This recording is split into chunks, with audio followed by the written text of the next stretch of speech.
Hey guys, welcome back to the channel. Today we're on Brent's JK Rocklink X kit.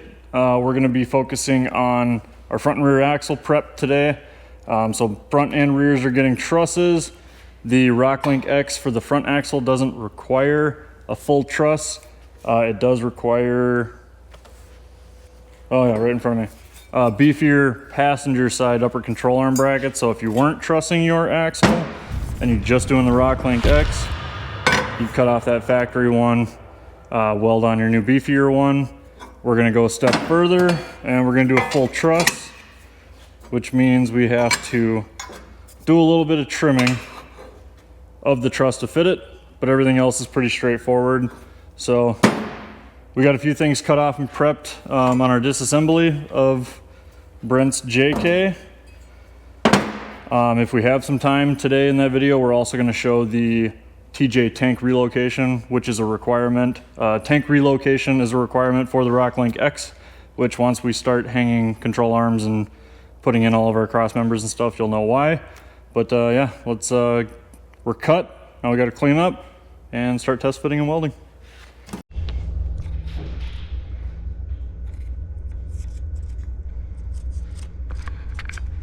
So we got our rear axle ground down and prepped for the most part. We're ready to start test fitting our truss. The main truss is just a over the diff for our upper control arm mounts.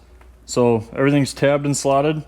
These typically are pretty tight fit, so they should only go in one way. Come on. There we go. There we go. So I like that they're tighter. Sometimes it makes it a little more difficult to snap them together, but then I don't have to worry about it jostling all over the place when I go to test fit.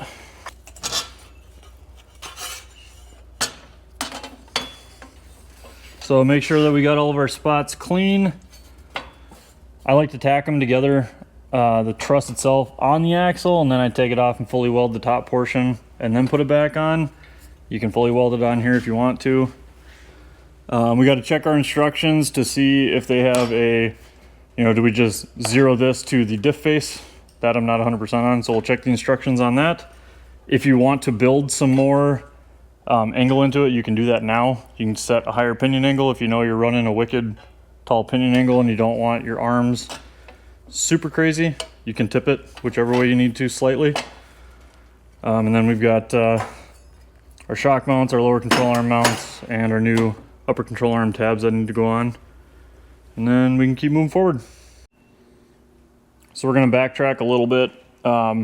We had talked about we're going to truss this one with the beefier upper control arm mount. We have a set of sleeves that we're going to put in, but we're actually going to do a cut and turn. We're going to add 5 degrees to it. He's going with a 3.5 inch lift on 37s with, I think, a double carbon front drive shaft. So it's going to be towed behind an RV. He wants the best on-road capability with some wicked off-road capability. So we're going to do a cut and turn, and then we're going to finish our truss and our upper control arm bracket. So we drilled out all of our plug welds. Now we're going to cut our sleeves, and we're going to use our internal sleeves to help clock that and then hold everything together. Then we'll put our beefy upper control arm on, and then our control arm bracket, and then our truss system. So we're going to cut, mark, match, weld, put it in.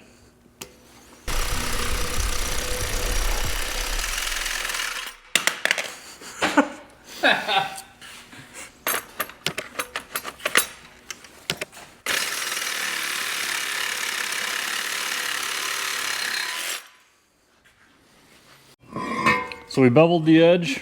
We didn't go all the way down. We have a little bit of a flat spot. Same over here. Flat spot, good bevel. And the bevel is for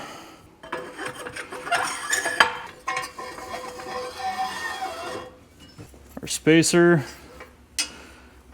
So we know how much or where it's supposed to be sitting. I have reference points too that I took just to verify it, but in case you forget to pull measurements before you cut it, it's a good way to know how much you cut out and where it was. So now we're going to get our degrees, tack it on, and we'll move to the other side.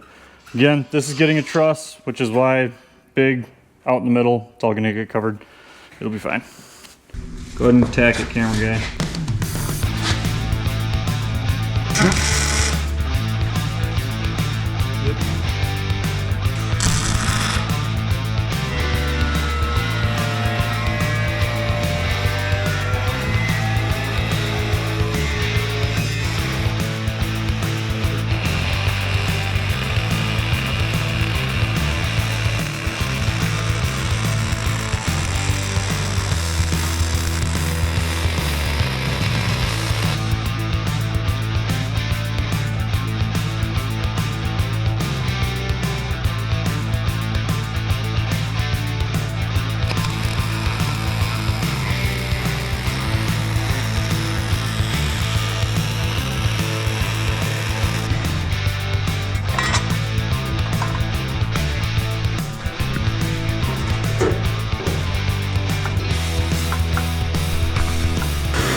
So I'm more or less just trying to bake out any of the imperfections.